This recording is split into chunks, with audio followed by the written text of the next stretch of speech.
Good morning traders, स्वागत है आपका आज के एक और फॉरेक्स मार्केट एनालिसिस की वीडियो में। आई होप आप सब लोग ठीक होंगे। काफ़ी टाइम बाद जो है वो ये वीडियो आ रही है।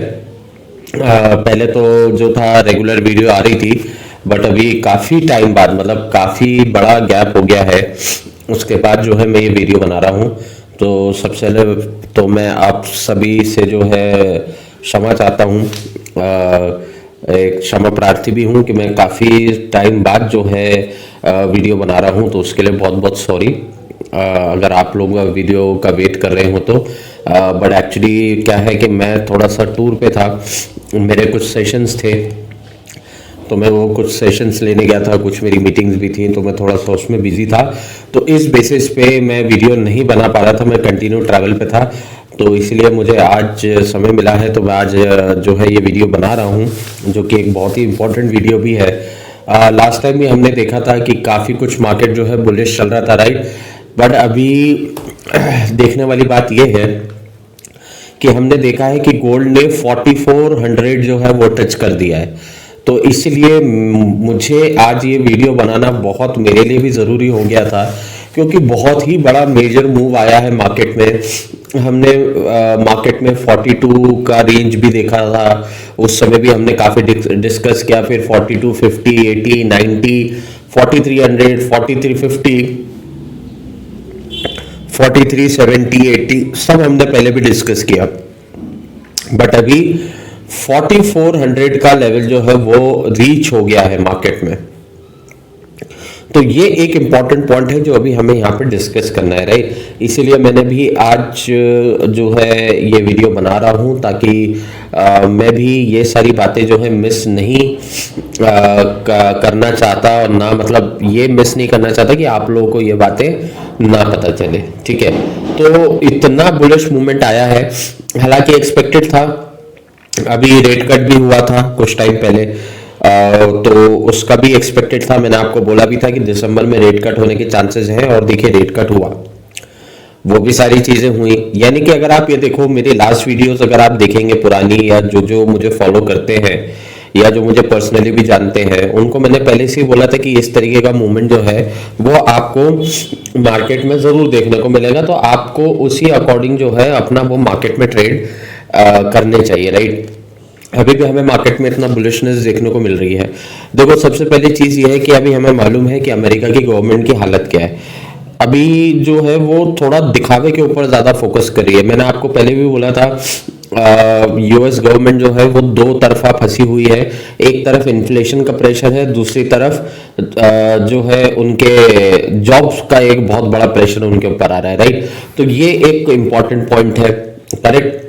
तो ये एक चीज समझना जरूरी है। तो उस वजह से यूएस की गवर्नमेंट पे इतना प्रेशर पड़ रहा है। अब उन्हें अगर उनके यहाँ पे, यानी कि अगर आपको यूएस में सिविल वॉर से बचना है, तो उसके लिए उनको रेट कट करना बहुत जरूरी है। और इसी वजह से उन्होंने अभी दिसंबर में भी रेट कट किया, और दिसंबर में रेट कट होने की वजह से ऑब्वियसली देखो, अगर रेट कट होंगे तो इन्फ्लेशन बढ़ेगा, और पहले यूएस में इन्फ्लेशन ज्यादा है।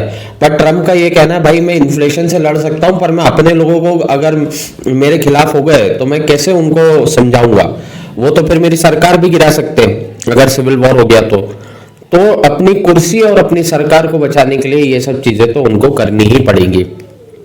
तो अभी उन्होंने रेट कट भी किया। रेट कट करने की वजह से थोड़ा सा जो है वो यूएस के जॉब मार्केट में इम्प्रूवमेंट हमें देखने को मिला, बट बहुत ज़्यादा मेजर इम्प्रूवमेंट नहीं आया है। बट ऑब्वियसली थोड़ा सा अनएम्प्लॉयमेंट क्लेम्स का डेटा जो है वो भी थोड़ा सा फेवर में आया है डॉलर के और गवर्नमेंट के, बट बहुत ज़्यादा अभी मेजर इम्पैक्ट हमें देखने को नहीं मिला है। हाँ, अब क्योंकि जो रेट कट हुआ है और इतने जो डेटाज हैं वो कहीं ना कहीं करेंसी के लिए इतना नेगेटिव आ रहे हैं, तो उस वजह से जो बड़े इंस्टीट्यूशनल ट्रेडर्स हुए, या फिर मैं एफआईआईस की बात करूं, डीआईआईस की बात करूं, बड़े हेज फंड्स की बात करूं, तो उन्होंने अपना पैसा जो है वो वहां से निकाल लिया है। ये एक इंपॉर्टेंट पॉइंट है। तो वो यूएस मार्केट से उन्होंने अपना पैसा निकाला, तो ऑब्वियसली बात है कहीं से निकालेंगे तो कहीं तो डालेंगे। तो वो पैसा कहाँ जा रहा है? कमोडिटी मार्केट्स में जा रहा है, दूसरे मार्केट्स में जा रहा है, दूसरे स्टॉक मार्केट्स में जा रहा है, एशियन स्टॉक मार्केट में जा रहा है। तो उस वजह से हमें एक बुलिशनेस जो है वो हमें एशियन मार्केट में जो है वो देखने को मिली है। तो ये भी एक इंपॉर्टेंट फैक्टर है और इसी वजह से एक स्ट्रॉन्ग हमें यहाँ पे बुलिशनेस देखने को मिल रही है, ये एक फैक्टर है। दूसरा फैक्टर ये है, आपको मालूम है, देखो अभी रिसेंट में यूएस और वेनेजुएला के बीच में जो है वो काफी जो है सिचुएशन थोड़ी सी जो है वो बहुत तनावपूर्ण हो चुकी है, राइट। चीजें अभी वहां सही नहीं चल रही। एक बार पहले भी मैंने इसके बारे में डिस्कस किया था, वेनेजुएला जो है, अब यूएस और वेनेजुएला में आपस में बनती क्यों नहीं है, क्योंकि देखिए वेनेजुएला जो है, यूएस का ऐसा कहना है कि यूएस में जो ड्रग्स आते हैं वो वेनेजुएला के यहाँ से आते हैं, उसी रास्ते के थ्रू जो है वो यूएस में ड्रग्स आते हैं और उस वजह से जो है कि यूएस के जो यंगस्टर्स हैं वो ड्रग्स के शिकार हो रहे हैं। तो एक तो उनका ये बहुत बड़ा मेजर कंसर्न है वेनेजुएला से।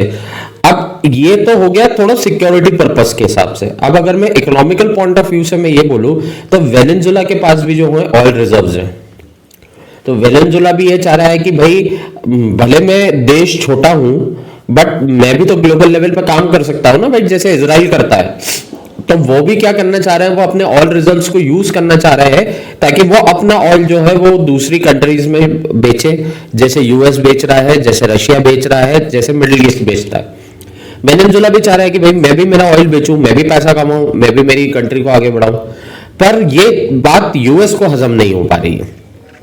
यूएस ये नहीं चाहता कि वेनेजुएला ऑयल बेचे या वेनेजुएला के ऑयल जो है वो ट्रेड हो मार्केट में, क्योंकि अगर वेनेजुएला का ऑयल मार्केट में ट्रेड होगा तो वेनेजुएला जो है वो कम प्राइस में देगा यूएस के, और यूएस के कंपैरिजन में अगर वो कम प्राइस में देगा तो ऑब्वियस सी बात है दूसरे लोग तो उसी से खरीदेंगे ना, क्योंकि जहां पे सस्ता मिलेगा आदमी तो वहीं जाएगा। और उस वजह से यूएस का जो one of the biggest major exporter है ऑयल का, मैं पूरे वर्ल्ड की बात कर रहा हूं, पूरे वर्ल्ड में अगर मैं मेजर ऑयल एक्सपोर्टर्स की बात करूं तो 3 है, रशिया है, यूएस है और जो मिडिल ईस्ट से आता है ओपेक, जो भी आप, वो तो है ही सही ऑब्वियसली, बट इनके अलावा ये 2 और ऑप्शंस है मार्केट में। और यूएस जो है वो सबसे बड़ा एक्सपोर्टर है ही इसका, सबसे ज्यादा यूएस एक्सपोर्ट क्या करता है, यूएस के पास ज्यादा कुछ है भी नहीं एक्सपोर्ट करने के लिए। मेजर क्या करता है, या तो आर्म्स एंड एम्युनिशंस या फिर ऑयल। तो अगर वेनेजुएला आएगा मार्केट में तो उससे सबसे बड़ा नुकसान किसको होगा, यूएस को। अभी उन्होंने कुछ वेनेजुएला के जो ऑयल टैंकर्स हैं उनको भी कुछ सैंक्शन कर दिया है या कुछ पकड़ लिया था, उस वजह से भी एक टेंशन क्रिएट हो रही है यूएस वेनेजुएला बॉर्डर पे। उसका भी इंपैक्ट हमें यहाँ पे गोल्ड मार्केट में देखने को मिला है, उसी वजह से ये गोल्ड मार्केट इतना बुलिश हुआ है।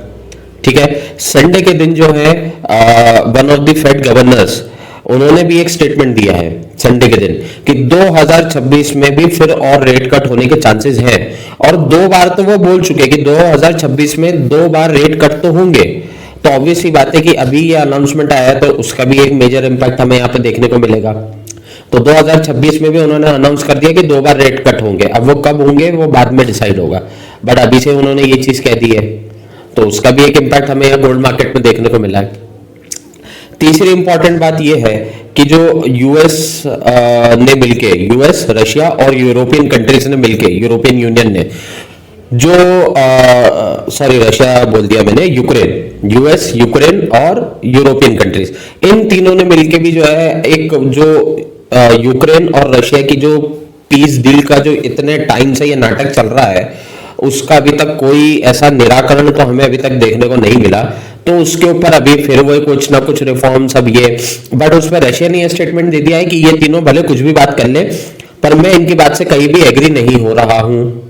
तो उसने भी इनडायरेक्टली ये कह दिया आप लोग तीनों को जो करना है करो आपस में, मुझे आपके पॉइंट्स नहीं समझ में आ रहे तो मैं आपसे बहस करूंगा ही नहीं, ना मुझे कुछ मानना है।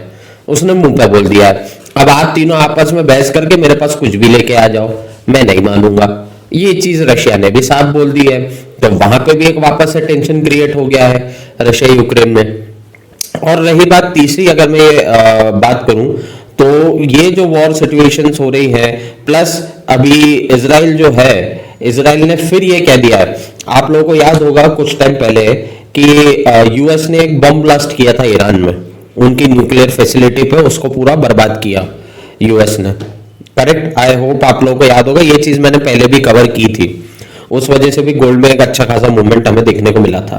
तो अभी ये वाला फैक्टर भी जो है ये भी एक बहुत इंपॉर्टेंट रोल प्ले कर रहा है, यानी कि जो बेंजामिन नेतन्याहू हैं, इजराइल के जो अपने पीएम हैं, उन्होंने ये कहा है कि भाई ईरान जो है वो वापस से अपना पूरा सब सेटअप कर रहा है, न्यूक्लियर फैसिलिटीज वापस से सेटअप कर रहा है, वापस से सारी चीजें कर रहा है, और वो वापस से एक अपना न्यूक्लियर वेपन बनाने के लिए फिर से स्टार्ट हो गया है, और अपना काम वो धीरे धीरे कर रहा है। और उसके पास अभी ऐसे रेडी सोर्सेज हैं जो कुछ ना कुछ अभी कर सकते हैं। तो ये चीज जो है वो उन्होंने यूएस को बताई है, एंड इजराइल अभी भी वेट कर रहा है कि अब जो है यूएस को डिसीजन लेता है या यूएस हमको कहता है कि उनकी फैसिलिटीज पे क्या करना है, वॉर करना है, मारना है, क्या है, जो भी XYZ है। तो वहां पे भी एक टेंशन क्रिएट हो रही है, और ये चीज जो है पब्लिकली बेंजामिन जो है उन्होंने कह दी है, इजराइल के प्राइम मिनिस्टर ने। तो ये जो 3-4 बातें हैं ना, ये एक बहुत बड़ा रोल प्ले कर रही हैं ग्लोबल लेवल पे। उस वजह से भी एक स्ट्रॉन्ग हमें बुलिश मूवमेंट देखने को मिला है। इसलिए आज जब मंडे मार्केट ओपन हुआ है तो आप देखो इतना स्ट्रॉन्ग हमें इंपैक्ट यहाँ पे देखने को मिला है। ये 4-5 बातें हुई हैं, इन सब का एक कंप्लीट इंपैक्ट हमें यहाँ पे देखने को मिला है। और आप खुद देखो कि जब मार्केट ओपन हुआ है तो देखो कितना स्ट्रॉन्ग बुलिश मूवमेंट हमें यहाँ पे देखने को मिला है। मार्केट ऊपर ही जा रहा है, 4400 का लेवल रीटेस्ट कर लिया है। अब यहाँ पे मैं बात करूं, यहाँ पर एक मार्केट अपना जो है एक रेजिस्टेंस बना रहा है, और यहाँ से एक मार्केट में हमें एक नीचे की तरफ डाउनफॉल देखने को मिल सकता है। टेक्निकल लेवल पे मैं बता रहा हूँ 4400 है, यहाँ से एक डाउनफॉल हमें देखने को मिल सकता है। मार्केट यहाँ से नीचे जा सकता है 4375 पे, राइट। 4385 का लेवल है, देन 75 का लेवल है। उसके नीचे अगर मार्केट जाता है तो 43, 46 या 50 का लेवल आप जो है वो मार्केट में एक्सपेक्ट कर सकते हैं। एक सपोर्ट रीजन आपको यहाँ पे देखने को मिलेगा, और अगर मार्केट 4350 का लेवल ब्रेक करके सस्टेन करता है तो यहां से फिर नीचे आप मार्केट जो है वो देख सकते हैं 4316 पे। ठीक है, ये एक इंपॉर्टेंट पॉइंट है। और अगर ऊपर जा रहा है तो देखिए अब मार्केट की तो कोई सीमा है नहीं, क्योंकि वो सारे ही रेजिस्टेंस को ब्रेक कर चुका है। तो ऊपर कहां तक जाएगा अब ये नहीं मालूम, बट मुझे ऐसा लग रहा है यहाँ पे एक रेजिस्टेंस क्रिएट करके यहाँ से मार्केट जो है वो नीचे जा सकता है, राइट। तो ये एक इंपॉर्टेंट पॉइंट है। कुछ डेटा है क्या? नहीं, आज ऐसा कोई डेटा भी नहीं है। और देखिए एक चीज और मैं आपको बता दूं, हो सकता है अभी तो ये एक रैली आ गई है, आज 22 तारीख हो गई है। अब बहुत ही जल्दी आपको भी मालूम है क्रिसमस न्यू ईयर का टाइम आता है, उस समय मार्केट में वॉल्यूम इतना नहीं रहेगा, ट्रेडर्स इतना ट्रेड नहीं करेंगे, मार्केट बहुत स्लो चलेगा। हो सकता है कि जो भी ट्रेडर्स जिन लोगों ने अपनी पोजीशन होल्ड की हुई है, स्विंग ट्रेडर्स, इंस्टीट्यूशनल ट्रेडर्स जिन्होंने अपनी पोजीशन होल्ड की है, वो अपनी पोजीशंस क्लोज कर देंगे। तो जैसे ही वो अपनी पोजीशंस क्लोज करेंगे तो हमें एक स्ट्रॉन्ग डाउनफॉल भी एक्सपेक्टेड है, ऐसा मेरा अनुमान है। तो आप ध्यान रखना, अगर कोई भी अगर बाय का भी ट्रेड लगा रहा है, बहुत केयरफुली ट्रेड होना, क्योंकि जैसे ही उनकी पोजीशंस क्लोज होंगी मार्केट में एक स्ट्रॉन्ग डाउनफॉल हमें यहां पर देखने को मिल सकता है। ठीक है, स्ट्रॉन्ग डाउनफॉल का मतलब एक अच्छा खासा आपको हो सकता है 50 पॉइंट, 100 पॉइंट, ऐसा कुछ जो है हमें डाउनफॉल देखने को मिल जाएगा, या 50-60 पॉइंट का तो देखने को मिलेगा ही मिलेगा। ये डिपेंड करता है कि कब जो है वो अपनी पोजीशंस क्लोज करते हैं। And I think obviously Christmas या क्रिसमस से पहले ये सब चीजें हो जाएंगी, फिर वापस से आपका वॉल्यूम जो है वो 2-3 तारीख को आपको फिर से देखने को मिलेगा, राइट। सो आई होप कि आपको समझ आ रहा है कि क्या हो रहा है मार्केट में और कैसे आप लोगों को ट्रेड लेना है, किस तरीके से ट्रेड लेना है, राइट। बाकी मिलेंगे हम नेक्स्ट फॉरेक्स मार्केट एनालिसिस के वीडियो में traders. Till then please do safe trading and happy trading. Good bye.